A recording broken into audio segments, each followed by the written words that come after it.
Murat, sen ne üçün janadan okşagydy? Öz söýgüňi bildirmeli bolsaň ahyryny.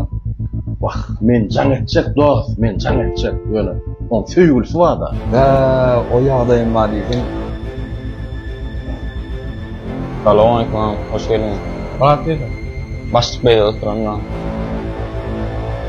Evet, bir da etmeli. Sen ne maslahat berýän dost? Kirlen ýanyna da otmuşa barady. Murat.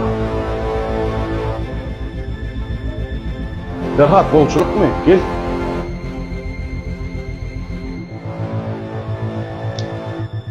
Gurrunma Murat.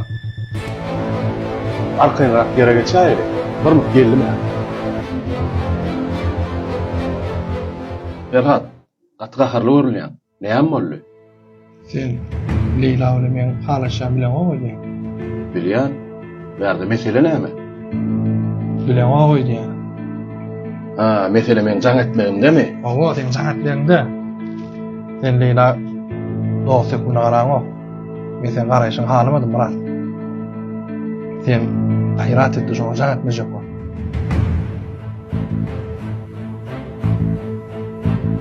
Men sen şu häsiýetiň haladym. Erkek ýal gelip aýtdyň dämi? Indi atan diýerek gelse de men ona jaň etmeýän. Ýöne sana bir sorag bar. Egerde Leyla maňa jaň etsene, Jaň etme. ýa jaň etse, Jaň etmedi ýa. indi dinde Leyla maňa jaň etse, jaňny gallyrarnam, gurlaşarnam. Gerek bolsa sen eliňden amalarym.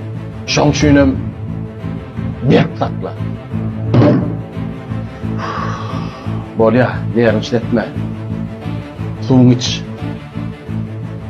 Joşdan rahatlandyram.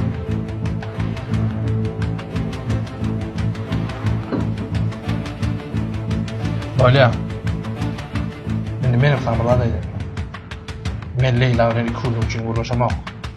Gelejegimde Leyla'ny görýän. Ondan Leyla'ny sen ýaly ýaratlar.